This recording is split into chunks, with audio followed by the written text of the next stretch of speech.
I'm Mike Vardy. Meal planning is important because it prevents us from being a disappointed wreck when dinner time comes around and we have no clue what to make, or even if we have the ingredients to make the meal. It's a time and a money saver, but most importantly, it frees up valuable brain space. Creating a meal plan prepares us for the week to come and gives us peace of mind that we're organized and can feed ourselves and our family. That's why I do it, and that's why Plan to Eat helps me do it. Your subscription includes access to the Plan to Eat website and fully featured mobile apps on iOS and Android. And Plan to Eat gives you the tools to clip and organize recipes from any website, the ones your family loves and that fit your dietary preferences and needs. And you can create a meal plan around your schedule. Then what happens is the Plan to Eat software automatically creates an organized shopping list based on your plan. So sign up for your free trial at plantoeat.com/timecrafting. That's plantoeat.com/timecrafting. The coupon will be automatically applied to your account and can be used when you're ready to subscribe. It's valid for new customers only. Give Plan to Eat a try today. And this is the Productivityist podcast.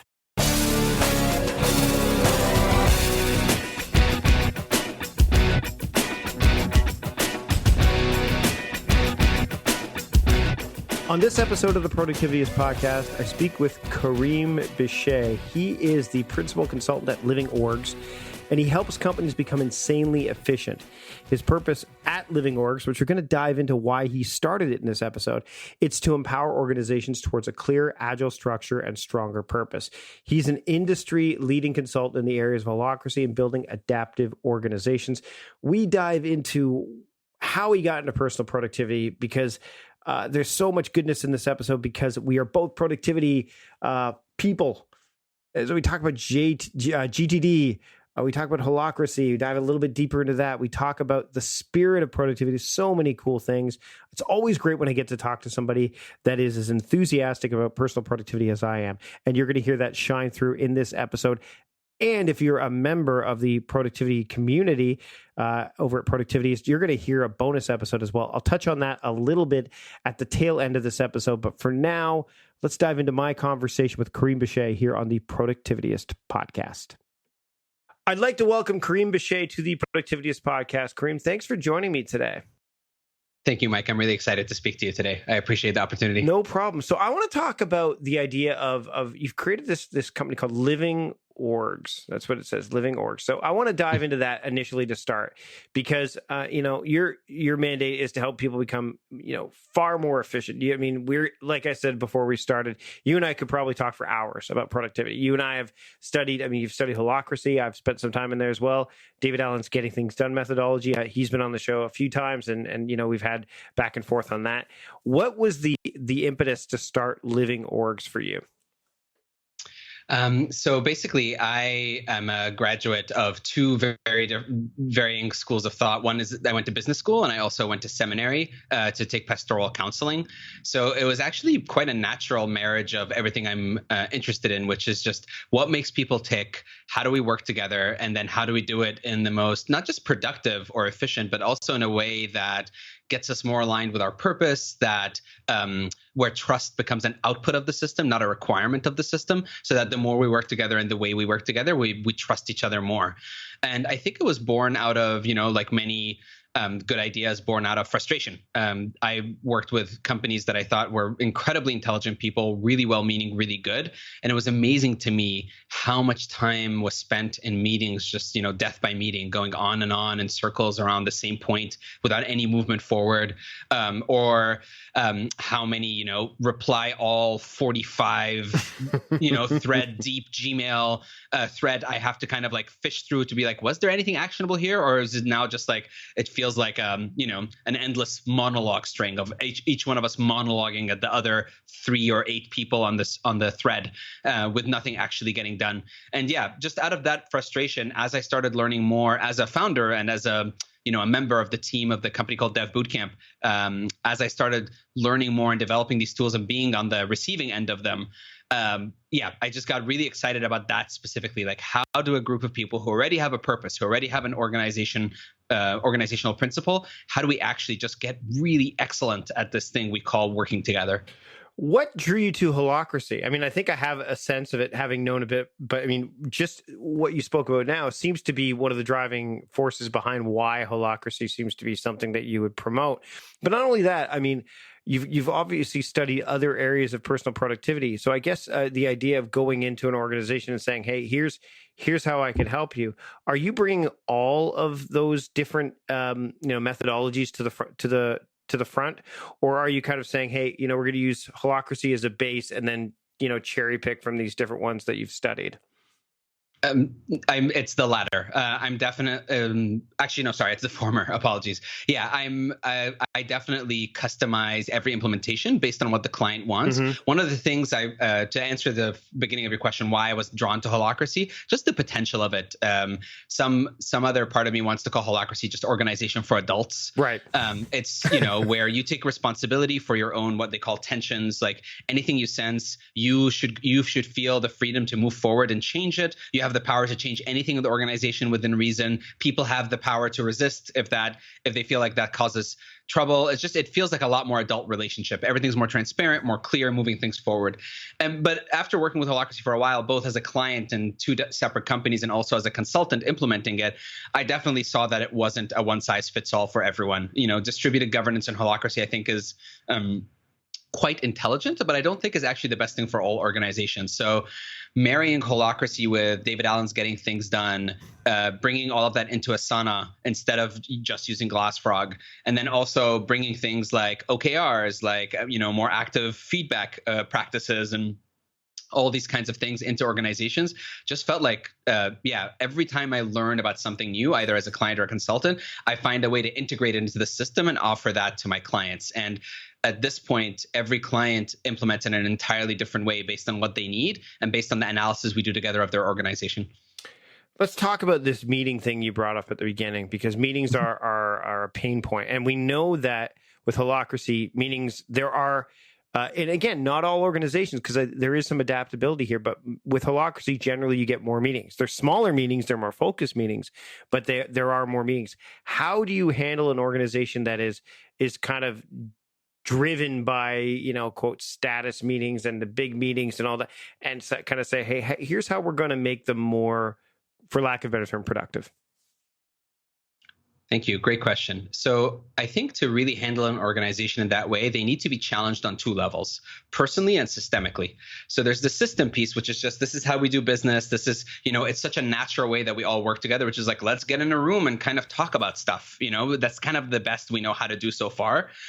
So you really have to challenge that system and really posit that there's a different way of moving work forward. But it also requires a personal challenge to every single person in the organization, depending what their relationships with meetings are.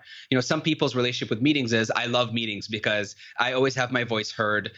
Usually that's like men higher up in the organization. They don't mind meetings. They get to talk whenever they want to. They feel heard. They get to speak their ideas. They interrupt whenever they feel they need to. They feel comfortable with that. But for a lot of people, they tend to go quiet in meetings and disappear and nod their heads and then just wait to like do the work around the water cooler after. And just like varying different relationships. So it's, again, pulling people towards, okay, meetings for the sake of meetings are going to stop immediately, including in Holacracy too. I challenge organizations not to just be going to Holacracy meetings for the sake of them. Like, how are we really moving the work forward? And to give you an example, at Dev Bootcamp, which was one of the company when I was one of the early members of, I had a real case where I was the head, I was managing enrollment. It was it started the rash of these developer bootcamps around the world. Dev Bootcamp was the first one. And we had a mandate that we wanted to bring more diversity into tech. We wanted to bring more people of color, more women, more non-male identifying folks into tech. And at some point, I came in with an issue to the meeting, and I said, "Hey, we actually only have 2 women coming into the next cohort out of 25. That's my issue." And what happens generally, which is what happens in meetings, is ironically, the more people care about the topic, the less we can move it forward because everybody has something to say. And this happened to be an organization where everybody really, really cared about the issue of diversity and had years of thinking about it and dreaming about it and reading about it. And it became, again, like I said, a soapbox where everybody would like speak this like really eloquent, impassioned thing that they had to say about diversity. And the meeting went on for like an hour and a half. And at the end of the meeting, I was like, I'm not any clear about what action I can take to actually solve our problem. And then, I come back next week to the team meeting and I say, hey, I still have the same problem. We only have 2 women coming in. And everyone's like, I'm done talking about diversity. We need to talk about something else. And they're right. We can't just keep talking about one issue for the whole team every time. And that's so typical in teams, that you can only get the work out or through if just the right amount of people care about it. You want one or two people to care about it enough, but not everybody.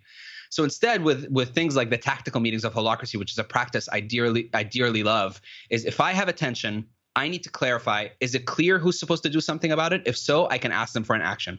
If it's not clear, I have a way of clarifying who should be responsible for it, and then I can ask them for an action. 99.9% of issues in organizations can be resolved with this two-step approach if we're just disciplined enough about it. How do you work with, and this I find a lot when I'm working with clients, because I have my own methodology that I teach. Again, not unlike, I think the best people who've studied this for a long time, studied personal productivity and is they find elements of every system that inspires them, right? That works for them. So how do you deal with people who are very set in their ways, especially, and again, I can refer to this, when Tony Hsieh and Zappos adopted Holacracy, and they basically said you have X number of days to kind of get with the program, or you're going to leave. This is the way we're going, as well as other companies such as Medium and others. And I've talked to Tony Stubblebine before about this as well, where the idea was it didn't take. How do you deal with those people who are they definitely have, like you said earlier, they have the best of intentions. They really want to make this thing, they have this objective that they want to reach. But when you bring some kind of systematic change to an organization, they balk at it, or they outright almost reject it. How do you deal with that? Got it. Thank you. By the way, I just want to take a second and just really appreciate your questions, Mike. Thank you. I really appreciate your kind of really getting to the heart of the matter. I'll tell you something. I think that the way I have a lot of love for Holacracy and the organization Holacracy One. I genuinely do, and I owe them so much of my career and my life. And there is a particular kind of progressive approach to Holacracy implementations that is a culture milieu, not just Holacracy One, but I think a lot of consultants do, that I disagree with, which is that Holacracy is a more evolved system. Either you get on board or there's something wrong with you. You are somehow less evolved, or you're stuck in your old ways, or you're stubborn, or you like power, or whatever the kind of implicit accusation is. The issue is with you. It's definitely not with Holacracy, which I think is actually, I live in the San Francisco Bay Area, which is a very progressive area. I'm a progressive myself, but I think this is also kind of at the heart of the kind of downfall of the progressive attitude, which is that this system is so correct that anybody who disagrees with it is inherently wrong in and of themselves as a person.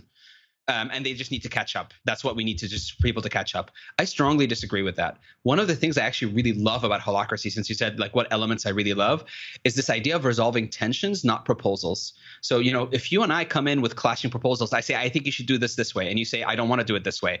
Then all we're left with is just you and I power struggling or compromising, which is not very good either. Like me just like finding, okay, you'll do it half this way and half my way, and neither of us feel good about it at best.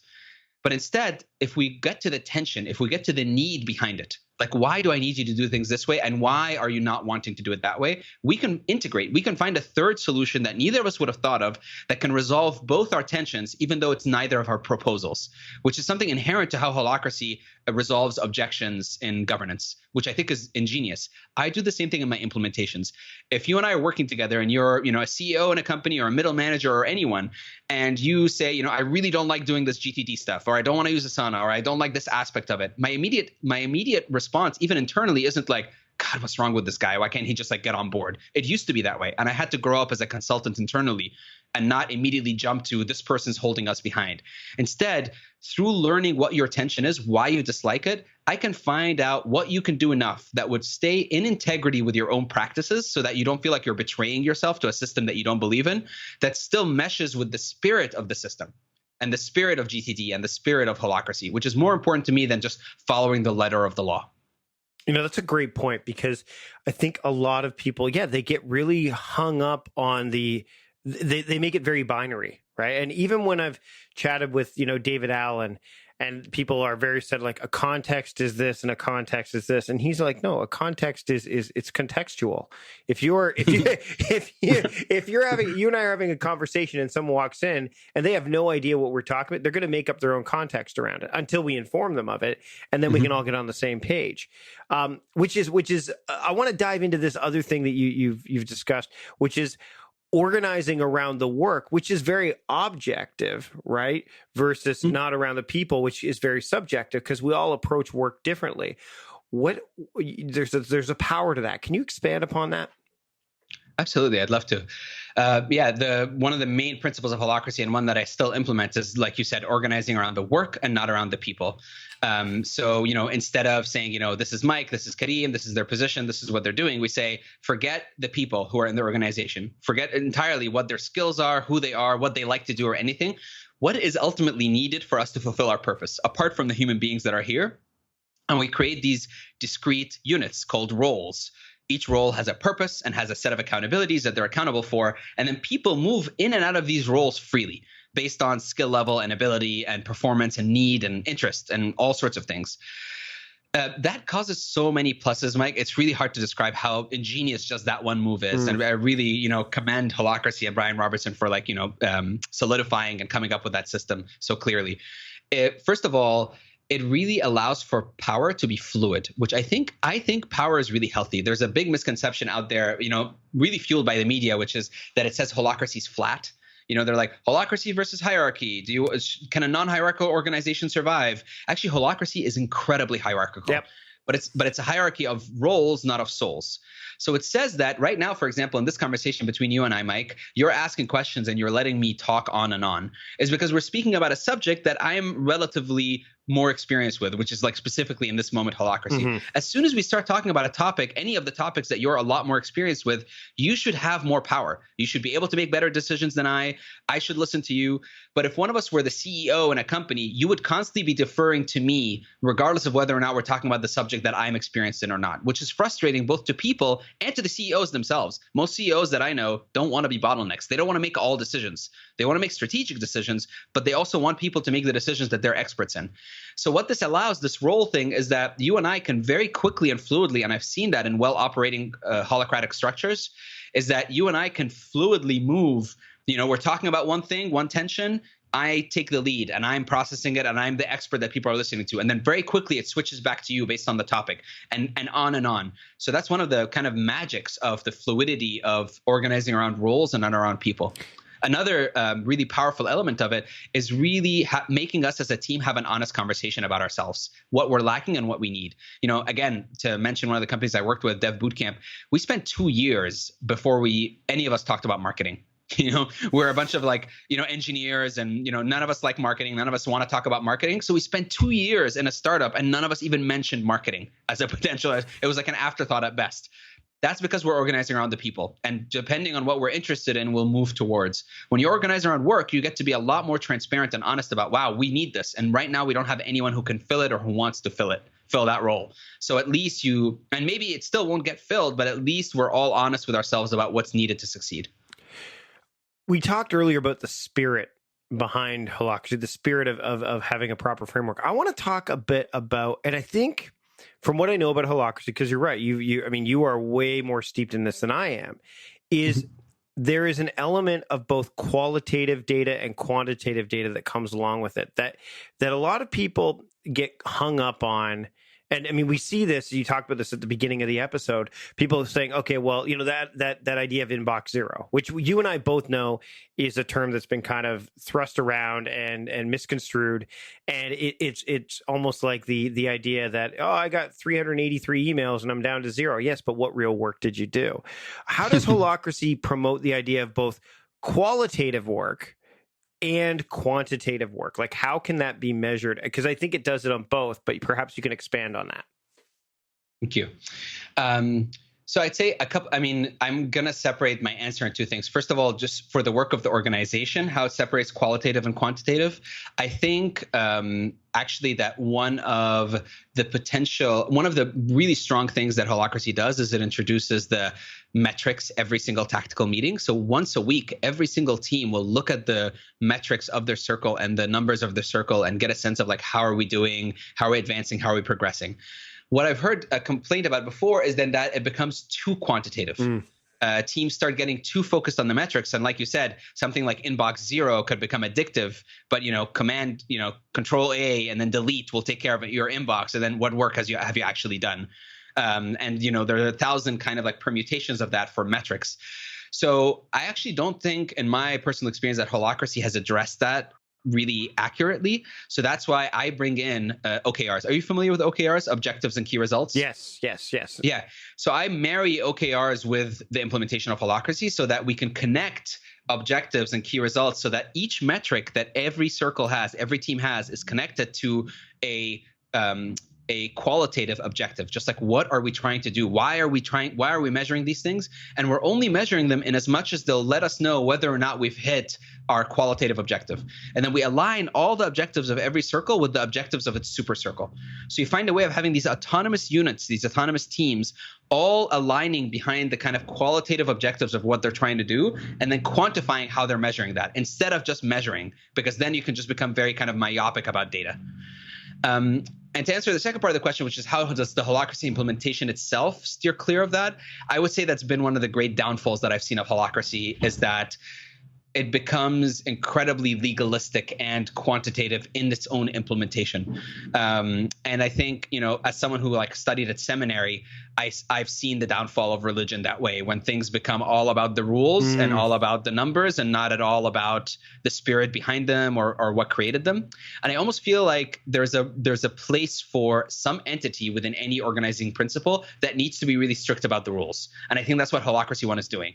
They're very strict about the rules. They're very strict about just do this way, just do things the right way. There's the Holacracy way. This Constitution. They always refer to it doesn't say so in the Constitution. It doesn't say so in the Constitution. Right.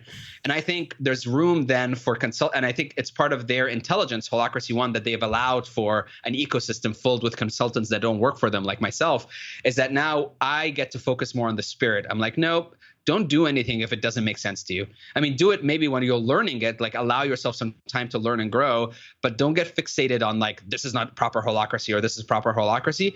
Really, if we're going to talk about a system that empowers individuals, they have to be connected with the why they're doing something and do it for that why instead of just the rule itself. So would it be fair to say that the roles, so the different circles, are almost the qualitative, where the qualitative lives initially? So for example, the role of the marketing team is the qualitative, but then once you get inside of that circle, that's where quantitative kind of takes over, so there's that disconnect between, hey, this is why we're doing this, versus, okay, now we're inside of this, we're full on in the holacratic method, and that's where the disconnect happens. Yeah, I think that's really astute of you, Mike. It is exactly where the qualitative lives. And because every role and circle, because the circle is essentially just a large role, they operate the same way in Holacracy.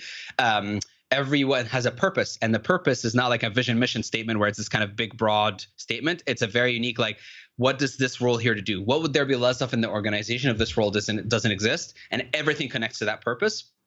I agree with you. That is where the qualitative lives, is what is the purpose here? Why do you exist? And how are you going to do that? So we're going to dive into more productivity nerdery in this bonus episode for my members, because that's where the rubber really meets the road in terms of, because that fascinates me too, is the fact that you and I've studied this stuff and we've taken what we really like of elements of one and combine them and kind of either have taken existing frameworks and kind of stacked the things we like, from, like you said, about OKRs and GTD and stuff like that, and stack them inside of those systems that we kind of favor the most. If people want to know more about what you teach, or even if they want to get started with something like Holacracy, they can see their organization is kind of, they're in this hierarchical setup, and they're either stagnation's happening or company culture is suffering. Where can they get started so that they can become more, we live in a world that moves so quickly, and things change so rapidly. And like, for example, if someone's leaving a job, 2 weeks notice is not enough time anymore. You need much more lead time. Where could people get started with this kind of thing? And then where can they find you to learn more about what you can bring to the table? Oh, thank you for asking. I think one of the things I really like about the system that I implement, which I call the adaptive org, the adaptive organization, is that you can take any or all of it. You can just start. If all you do is you say, you know what, we're going to organize around the work, not around the people, and we're going to divide everything into roles with a clear purpose and very clear set of accountabilities. If you just do that, you will see tremendous change in your organization. Or if you just take the tactical piece to say, okay, we're going to put all our work into Asana. Or Rike or one of these kind of systems. I prefer Asana myself, but depends on the. But we're going to put all our work into Asana, and then we're going to create this very clear rule that no action gets requested anywhere outside of Asana. So if you request an action of me in any email or I've actually seen companies do Slack bots that if there's any word of like please do or any verb that is like a kind of an imperative tense verb, the Slack bot reminds you like, is that an action or request? Remember to put it into Asana. Yeah. If you just do that, amazing the level of trust and productivity that will come up in your team, because I know that I'll never lose a request somewhere in communication. It'll always be tracked and transparent in Asana. Or if you just do GTD, or if you just do Holacracy meetings. It's just there's so many things that if you just implement that.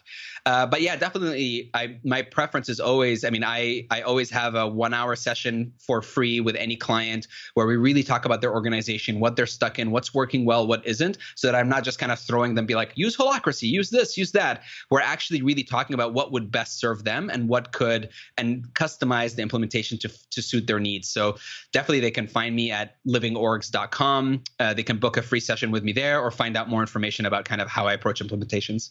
Awesome. Karim, thanks for joining me today on the Productivityist podcast. I had a great time, and members, it's going to get even deeper in just a few minutes. Just check out that bonus episode. Excellent. Thank you so much, Mike. I really appreciate, both your attention and also the questions you've been asking. I told you it was a great conversation, and we dive in a little bit deeper for the members only podcast. Head over to productivityist.com/membership, and you can learn more about how to become part of that. It's a brand new offering that we have at Productivityist, and we're just opening the doors. So go to that link at productivityist.com/membership and check it out. Again, I always love talking to people who have enthusiasm for personal productivity like I do. If you want to see all the stuff we talked about, read up on the Holacracy and check out some of the links we discussed. Check out the show notes in your podcast player, or go to the podcast link in our menu and look at either the most recent episode, if this is it. If you're a subscriber, it should be. If not, then maybe you should subscribe to the show. And if not, just look up Karim Bishay in your search option on the website. You'll be able to find the show notes that way as well. Thanks to John Polster for producing this episode of the show. Thanks to all of my team for helping put together the research needed and just helping me make this podcast better. And by the way, I'd love to get a rating and review on the show as well. If you want to help make this show better, please leave a rating and review on iTunes. I read them all. I want to learn more on how we can make the show better. My monthly theme for the month of May is to focus on the podcast. So I want to have a lot of feedback so that when I'm diving into that as my overarching focus in May, I have a lot to go with. So again, a rating and review, always appreciated. Thanks for listening to this episode of the podcast. I hope you subscribe to the show. I hope you enjoyed it. And until next time, I'm Mike Vardy, the host of the Productivityist podcast and founder of Productivityist, reminding you, stop guessing and start going.